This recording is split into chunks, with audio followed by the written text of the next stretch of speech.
الحمد لله الذي أبدع الأفلاك والأرض، والصلاة والسلام على من كان نبيا وآدم بين الماء والطين، وعلى آله وأصحابه أجمعين. أما بعد، أعوذ بالله من الشيطان الرجيم. بسم الله الرحمن الرحيم.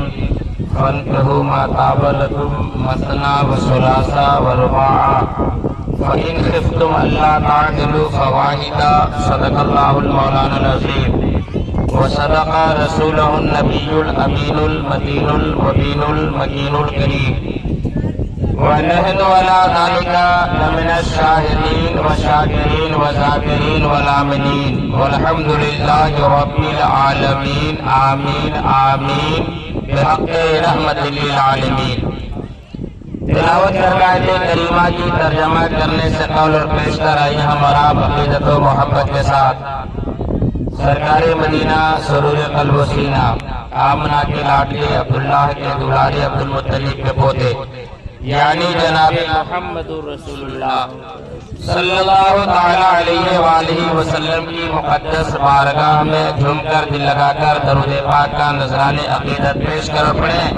اللہم صلی علی سیدنا و شفیعنا و نبینا و مولانا محمد و بارک وسلم. صلاۃ و سلام علیک یا رسول اللہ، صلاۃ و سلام علیک یا حبیب اللہ صلی اللہ تعالی علیہ وسلم. علی حضرت عظیم البرکت مجدد دین و ملت فاضل بریلوی رضی اللہ تعالی عنہ ارشاد فرماتے ہیں کہ حشر تک ڈالیں گے ہم پیدائش مولا کی دھوم، حشر تک ڈالیں گے ہم پیدائش مولا کی دھوم. مثل فارس نزد کے قلعے گراتے جائیں گے اور خاک ہو جائے عدو جل کر، مگر ہم تو رضا دم نے جب تک دم ہے ذکر ان کا سناتے جائیں گے. میرے پیارے میٹھے میٹھے اسلامی بھائیوں، مجھ سے بڑی شرافت آپ نے حضرت حافظ و قاری اقبال خان صاحب کی زبان سے دو چار شعر آپ نے سنا. ان سے پہلے شاعر اہل سنت حضرت علامہ مولانا پرواز اختر صاحب کی زبان مقدس سے بہترین کلام بہترین آواز میں بہترین انداز میں آپ نے سماعت کیا. ان سے پہلے بھی آپ حضرت علی جناب محمد رضا ارمل خان صاحب کی زبان مقدس سے بہترین کلام اعلیٰ حضرت کی لکھی ہوئی آپ نے سماعت کیا. میں بھی تھوڑی دیر کے حاضر آ چکا ہوں. لوگ کھانے کے لیے بالکل پہنچ رہے ہیں. اکثر و بیشتر میلاد میں کم بیٹھتے ہیں، اس لیے کہ انہیں ثواب نہیں چاہیے، نیکی نہیں چاہیے. کھانا چاہیے، جو کھانا کھانے کے لیے آئے گا کھانا ملے گا، جو ثواب کمانے کے لیے آئے گا اسے دونوں چیز ملے گی، ایک نیکی بھی ملے گی اور ایک کھانا بھی ملے گا. نیت پر سب ڈیپینڈ ہے. انما الاعمال بالنیات، بے شک عمل کا دار و مدار نیت پر ہے. ہر شخص کو معلوم ہے کہ برات کی واپسی ہونے کے بعد صاحب خانہ ضرور ملاد شریف مناتے ہیں، ٹھیک ہے؟ ضرور ملاد مناتے ہیں، ضرور ملاد کرتے ہیں، نبی کی مجلس میں ضرور سے آتے ہیں. اس میں برکت کے لیے، آفت و بلا سے بچنے کے لیے، گھروں میں خیر و برکت کے لیے، آل و اولاد کی صحت و سلامتی کے لیے نبی کی مجلس کو سجاتے ہیں. ہر شخص کو معلوم ہے کہ میلاد شریف ہوتی ہے، لیکن آپ میلاد شریف میں بہت کم لوگوں کو دیکھیے گا. کھانے میں الحمدللہ جگہ نہیں ملے گی، بیٹھنے کے لیے جگہ نہیں ملے گی. لوگ کرسی کا ظلم کر رہے ہیں، کام کے اٹھے گا گزر بیٹھ جائے. دعوت بھی دی جاتی ہے میلاد شریف کے لیے، لیکن پھر بھی لوگ اکٹھا نہیں ہوتے. میرے پیارے اسلام بھائی، میرے پیغمبر فرماتے ہیں کہ ایمان پر رہنا اتنا بڑا کٹھن ہو جائے گا، لوگوں کو اتنا بڑا کٹھن ہوگا جیسے کہ ہاتھ میں آگ کا انگارہ لینا. ہاتھ کا انگارہ لینا مشکل ہے کہ نہیں؟ ہاتھ میں لینا مشکل ہی ہے، مشکل ہے.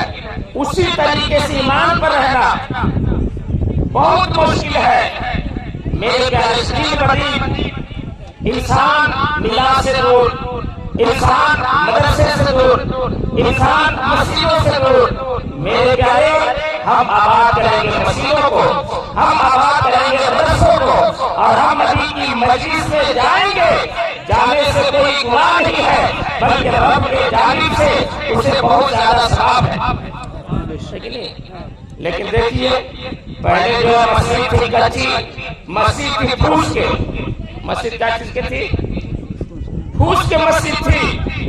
لیکن اکثر و بیشتر لوگ پھوس کے نماز پڑھتے تھے. اور آج جو ہے مسجد پکی ہو گئی ہے لیکن لوگ نمازی جو ہے کچے ہو گئے. ہوئے ہیں کہ نہیں ہوئے ہیں؟ بولیے. مسجد پکی اور نمازی کچے. اب پہلے مسجد کی پھوس کی لوگ شوق سے جو ہے مسجد کے اندر گھس کر جو ہے اللہ کی بارگاہ میں اپنی پریشانیوں کو دیکھتے تھے، نمازیں پڑھتے تھے، قرآن کی تلاوت کیا کرتے تھے. اور میرے پیارے اور آج مدرسہ گارجین حضرات، ماں باپ اپنی اولاد کو مدرسے کی طرف بھیجنا جو ہے دشوار سمجھ رہے ہیں. کیا ملے گا مدرسہ میں؟ اسکول میں جائے گا تو وظیفہ ملے گا، پیسہ ملے گا، کپڑا وغیرہ ملے گا، کھانے پینے کا سامان ہفتہ بھر ملتا ہے. کبھی جو ہے انڈا، کبھی جو بیگن کی سبزی، کبھی کھچڑی، کبھی دال بھات، کبھی پیڑا، ساری چیز لوگ اس کے طرف دھیان. لیکن میرے پیارے سب سے پہلے دینی تعلیم طلب العلم فریضۃ علی کل مسلم و مسلمہ. چاہے مرد ہو چاہے عورت ہو، مسلمان مرد یا مسلمان عورت، سب کو علم حاصل کرنا فرض ہے. سب کو علم حاصل کرنا فرض ہے. اتنا علم حاصل کرے آدمی، اتنی جانکاری ہونی چاہیے کہ ہم کیا چیز کھائیں جو ہمیں فائدہ مند ہے اور ہم کیا چیز نہ کھائیں جس سے ہمیں نقصان. یہ کوئی ضروری نہیں ہے کہ ہم آپ مولانا بنائیں گے اپنی اولاد کو تب، ہم حافظ قرآن بنائیں گے تب. یہ فرض نہیں، بلکہ اپنی اولاد کو آپ اتنا پڑھا دیجیے، اتنا پڑھا دیجیے کہ اپنے ماں باپ کو ادب، اپنے ماں باپ کے مقام کو سمجھے، اپنے سے بڑوں کو سمجھے، اپنے سے چھوٹوں کو سمجھے. اگر اس کے پاس اتنا علم ہے یقیناً اس کی اچھی زندگی گزرے گی. لیکن ہم لوگ اپنی اولاد کو جو ہے بولنے کا طریقہ معلوم نہیں ہے، صحیح ڈھنگ سے بولنے نہیں پا رہا ہے، صحیح ڈھنگ سے چلنے نہیں پا رہا ہے. لیکن مدرسہ کے دروازہ کو نہیں دکھاتا. پہلے کہاں دکھاتا ہے؟ افسوس ہے کہ نہیں افسوس ہے؟ بولیے. بہت افسوس. افسوس میرے پیارے میرے پیغمبر نے جو کہا ہے 1450 برس پہلے، ایمان پر رہنا اتنا بڑا کٹھن ہو جائے گا، اتنا بڑا کٹھن ہوگا لوگوں کو جیسے کہ ہاتھ میں آگ کا انگارہ لینا مشکل ہے، اسی طریقے سے ایمان پر رہنا مشکل ہے. میرے پیغمبر نے جو کہا ہے تو ہونا ہی ہے. گھر گھر ناچ، گھر گھر گانے.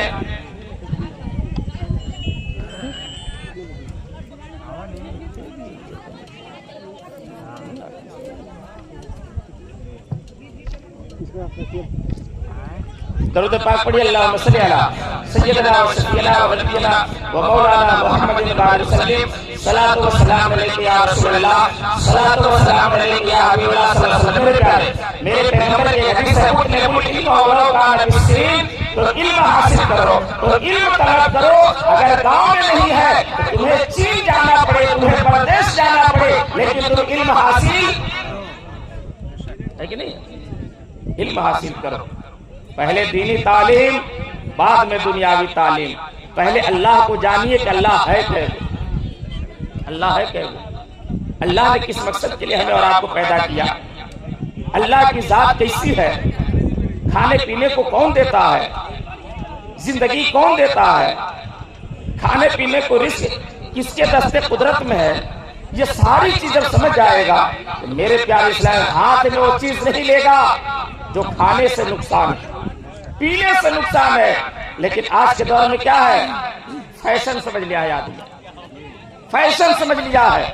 یہ شادی بیاہ میں جو ناچ گانا ڈانس آتش بازی یہ سب کرتے ہیں اور لوگ 1 کلومیٹر سے ڈانس کرتے کرتے وہاں پہنچتے ہیں جہاں لڑکی والوں نے باراتی کے پیسے کا انتظام کیا ہے نا. 10-20 ہزار ناجائز روپیہ خرچ کر دیتے ہیں. جب وہاں بیٹھیں گے، جب نکاح ہونے کا وقت آئے گا تو امام صاحب سے کہیں گے، قاضی صاحب سے کہیں گے، حضرت دعا کر دیجئے گا کہ جو بھی غلطی ہم لوگوں سے ہوئی اللہ تعالیٰ معاف کر دے. ٹھیک سے غلط بول رہے ہیں؟ 1 کلومیٹر سے جان بوجھ کر آپ کام کر رہے ہیں. ڈانس بھی کر رہے ہیں، آتش بازی بھی، پڑھاکے بھی کر رہے ہیں، جبکہ ہمیں اور آپ کو معلوم ہے کہ مذہب اسلام یہ چیز نہیں ہے، بولیے نا، ہے مذہب اسلام میں ہے یہ نہیں، لیکن پھر بھی ہم لوگ ایک طرف کے ہم قرآن کو سینے میں لیے ہوئے ہیں، ہم قرآن کو مانتے ہیں، ہم رسول کو مانتے ہیں، ہم نبی کی سنت ادا کرنے جا رہے شادی بیاہ کرنے، تو نبی کی سنت کہاں ہے آتش بازی کرنا؟ نبی کی سنت کہاں ہے ڈی جے بجا بجا کر ڈانس کرنا؟ نبی کی سنت کہاں ہے جو گھونٹ لے کر جو ہے بالکل اپنے کمر کو ہلانا؟ بولیے، نبی کی سنت ہے؟ اب کہیں گے ہم نبی کی سنت ادا کرنے جا رہے ہیں، اور جب ختم ہو جائے گا ناشتہ وغیرہ کر لیں گے، نکاح کا وقت آئے گا تو وجہ کے سٹ کے قریب امام صاحب کے قریب کہیں گے حضرت دعا کر دیجئے گا نا کہ ہم لوگ سے جو غلطی ہوئی ہے وہ معاف کر دے خدا، تازہ تازہ گناہ کر رہا ہے، وجہ کے معاف کروا رہا ہے، تازہ تازہ گناہ بھی کر رہا ہے، اور جا کے دھیر سا کرے کہ حضرت تھوڑا سا دعا کر دیجئے گا اللہ تعالیٰ معاف کر دے۔ میرے پیارے اسلام بھائیو، رب سے ڈریے، دنیا دار سے ڈرنے کی ضرورت نہیں ہے۔ میں ہمیشہ کہتا ہوں خدا سے ڈریے، دنیا دار سے ڈرنے کی ضرورت نہیں۔ دنیا کو دکھانے کے لیے جو ہے آپ مت کیجئے، دنیا والے ناراض ہو جائے تو ہو جائے، لیکن مدینے والے کو ناراض نہیں کرنا ہے، مدینے والے کو رب کو ناراض نہیں کرنا ہے، بغداد والے غوث کو ناراض نہیں کرنا ہے، اجمیر والے خواجہ کو ناراض نہیں کرنا ہے، کچھوچا والے مخدوم سمنانی کو ناراض نہیں کرنا ہے، مخدوم بہاری کو نہیں ناراض کرنا ہے، بریلی کا امام احمد رضا خان کو ناراض نہیں کرنا ہے۔ دنیا والے ناراض ہو جائے تو ناراض ہو جائے، چلے گا، لیکن مدینے والے ناراض ہے نا؟ لیکن ہم لوگ کیا کرتے ہیں؟ مدینے والے کو ناراض کرتے ہیں شادی بیاہ میں۔ بولیے نا، غلط کر رہے ہیں؟ شادی بیاہ میں مدینے والے کو ناراض کرتے ہیں، بغداد والے کو ناراض کرتے ہیں، اجمیر والے کو ناراض کرتے ہیں، بریلی والے کو ناراض کرتے ہیں، اور ہم خوش کس کو کرتے ہیں؟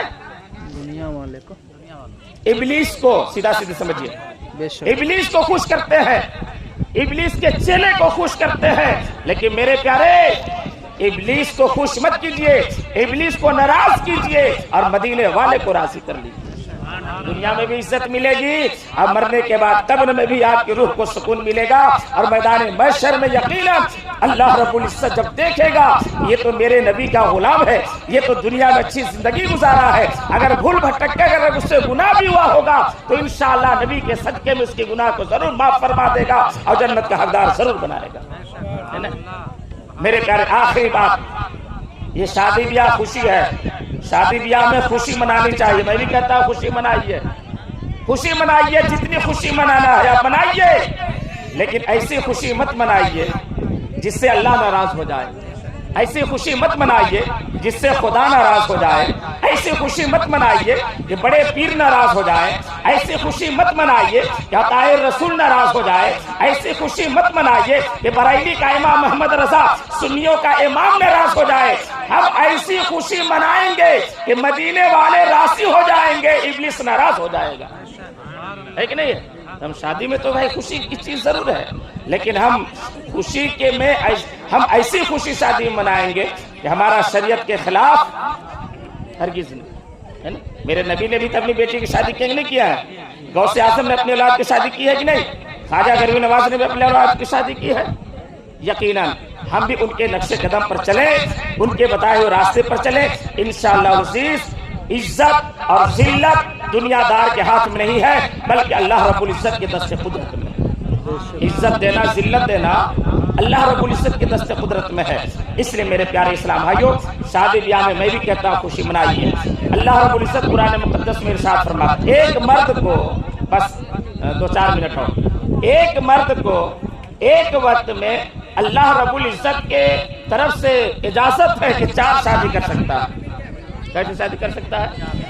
4 تھے، قرآن کی آیت جو میں پڑھا ہوں ابھی، 4 شادی کر سکتا ہے ایک مرد، ایک وقت میں 4 عورتوں کو رکھ سکتا ہے، 4 بیوی کو رکھ سکتا ہے۔ وہ عورت جو اسے خوش نظر آ جائے، اسے پسند آ جائے، اس سے نکاح کرو، 2 سے 3 سے 4 سے، لیکن 4 کے علاوہ 5 سے، ہاں اگر انتقال کر جائے عورت تو اب 5 نہیں، 6 7 8 9 10 جو بھی ہے، مطلب کر سکتے ہیں، لیکن ایک وقت میں 4 عورت رکھ سکتے ہیں خالی، ٹھیک ہے؟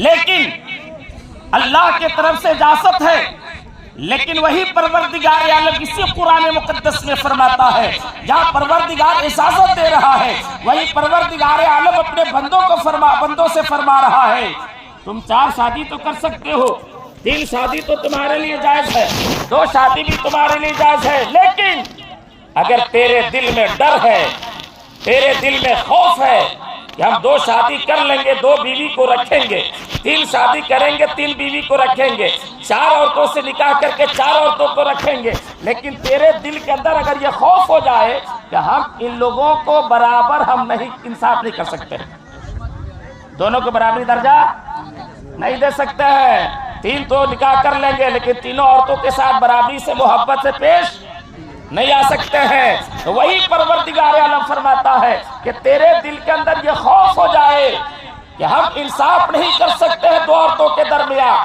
3 عورتوں کے درمیان انصاف نہیں کر سکتے ہیں، تو پروردگار عالم فرماتا ہے کہ 2 مت کرنا، 3 سے مت کرنا، 4 سے مت کرنا، بلکہ تمہارے لیے ایک ہی عورت کافی ہے، ایک ہی عورت تمہارے لیے کافی ہے۔ اور وہی پروردگار عالم ارشاد فرماتا ہن لباس لکم وانتم لباس لہن، بیوی عورت کے بیوی جو ہے شوہر کے لیے پوشاک ہے اور شوہر جو ہے بیوی کے لیے پوشاک ہے۔ جسم کے اندر داغ دھبا ہے نا، جب کپڑا پہن لیں گے تو چھپے گا کہ نہیں چھپے گا؟ چھپ جائے گا نا بھائی۔ اسی طریقے سے اللہ فرماتا بیویوں سے کہ تمہارے شوہر کے اندر کوئی خامی ہو تو تم اپنے سہیلیوں میں اپنے شوہر کی خامی کو بیان مت کرو، اپنے شوہر کے راز کو مت بتاؤ سہیلیوں کے درمیان۔ اسی طریقے سے اللہ ان مردوں سے فرماتا ہے اگر تیری بیوی کے اندر کوئی کمی ہو، تیری بیوی کے اندر کوئی خامی ہو تو اپنی بیوی کی راز کو جو ہے اپنے دوستوں میں مت ذکر کرنا، نہیں تو برا انسان وہ ہے جو اپنے بیوی کے راز کو اپنے دوستوں سے جو ہے تذکرہ بتائے، اور بری عورت وہ ہے جو اپنے شوہر کے راز کو جو ہے اپنے سہیلیوں کو بتائے۔ اللہ منع فرماتا تمہاری عورت کی خامی اگر ہے تو شوہر چھپائے، اور شوہر کے اندر اگر خامی ہے تو اس کی بیوی چھپائے گی نہیں چھپائے گی۔ لیکن آج کے دور میں پہلی عورت جاتی ہے بدائی ہو کر، لڑکیاں جاتی ہے بدائی ہو کر، 2-4 دن رہ جاتی ہے، ہفتہ دن رہ جاتی ہے، جب وہاں سے آتی ہے تو اس کے مانگنے والے جو ہے اس سے طرح طرح کی بات پوچھتے ہیں کہ تیرے ساتھ سسر کس طریقے سے پیش آئے، تمہاری ساس کیسے آئی، تمہاری نند کیسے آئی، تمہارے شوہر کیسے تمہارے ساتھ پیش آئے۔ تو کوئی اگر شوہر کے اندر کمی ہے تو بیوی بیان کرے گی، ساس کے اندر اگر کمی ہے تو بیوی بیان کرے گی۔ میرے پیارے، شریعت کا حکم ہے کہ ہرگز اپنے سسرال کی بات کو اپنے میکے میں کسی سے مت کرو۔ حضرت فاطمہ جو حضور کی بیٹی نے چہیتی بیٹی، جنتی عورتوں کی سردار حضرت فاطمہ، دونوں میں جو ہے کچھ بات سے حضرت علی ناراض ہو گئے، حضور کے داماد حضرت فاطمہ سے میرے پیغمبر نے فرمایا فاطمہ مجھے معلوم ہے کہ تیرے شوہر تم سے ناراض ہیں، اگر تیرے شوہر تم سے راضی نہیں ہوں گے اور تمہاری موت اگر ناراضگی میں اگر ہو گئی تو ہم تیرے جنازے کی نماز نہیں پڑھیں گے۔ سوچئے، لیکن آج کی عورتیں، آج کی لڑکیاں اگر کچھ مطلب بڑھا چڑھا کے اگر گھر کہتے ہیں اپنے بھائیوں سے، اپنے ماں باپ سے، اب اس کے پچ میں لاٹھی پڑ کر سب نکالا، پتہ کیا ہوتا ہے؟ لیکن میرے پیغمبر نے کیا فرمایا؟ پہلے اپنی لڑکیوں کو سمجھاؤ، اپنی بچیوں کو سمجھاؤ، اسے اچھی تربیت دو، اسے اچھی بات بتاؤ، یقیناً جب وہ سسرال جائے گی تو میرے پیارے اپنے ساس کو، اپنے سسر کو، اپنے شوہر کی حکم کی خلافی نہیں کرے گی۔ جب اس کے پاس علم رہے گا تب نا، دینی تعلیم رہے گی تب اسے پتا رہے گا کہ شوہر کا حق کیا ہے، بیوی ساس کا حق کیا ہے اور سسر کا حق کیا ہے۔ اور جب علم ہے یہ نہیں ہے تو کیا سمجھے گی عورت؟ سمجھے گی وہ سمجھے کہ ہم ہی مالک کیا، اب ہمارے قدم کے نیچے جنت باندھ ہے۔ میرے پیارا ٹائم نہیں ہے، بس اللہ کی بارگاہ میں دعا کرتا ہوں پروردگار عالم صاحب خانہ علی جناب رئیس شاہ صاحب نے جس مقصد کے لیے اپنے لخت جگر کی شادی کی ہے اور تیرے نبی کی مجلس کو سجایا ہے. اللہ رب العزت ان کے دلی تمنا کو پوری فرما لے. جن بچوں کی شادی ہے اللہ رب العزت ان بچوں کو الہ العالمین اپنے والدین کے حقوق کو بھی اور اپنے اہلیہ کے حقوق کو بھی سمجھنے کی توفیق عطا فرمائے. ان کے گھروں میں خیر و برکت اور رحمتوں کا نزول عطا فرما. استغفر اللہ ربی من کل ذنب واتوب الیہ. سب پڑھ لیجیے کلمہ طیب لا الہ الا اللہ محمد رسول اللہ صلی اللہ علیہ وسلم وما علیہ السلام. کھڑے ہو جائیے. یا نبی سلام علیک، یا رسول سلام علیک، یا حبیب سلام علیک، صلوات اللہ علیک حبیبی یا رسول اللہ. کہ جب فراق جان و تن ہو تیری الفت پہ رہنے ہو، کہ چادر رحمت کفن ہو، چادر رحمت کفن ہو، لب پہ جاری سخن ہو، یا نبی سلام علیک، یا رسول سلام علیک، یا حبیب سلام علیک، صلوات اللہ علیک. الصلاة والسلام علیک یا رسول اللہ، الصلاة والسلام علیک یا حبیب اللہ، الصلاة والسلام علیک یا زینت عرش اللہ، الصلاة والسلام علیک یا جناب محمد رسول اللہ صلی اللہ علیہ وسلم. بیٹھ جائیے. اعوذ باللہ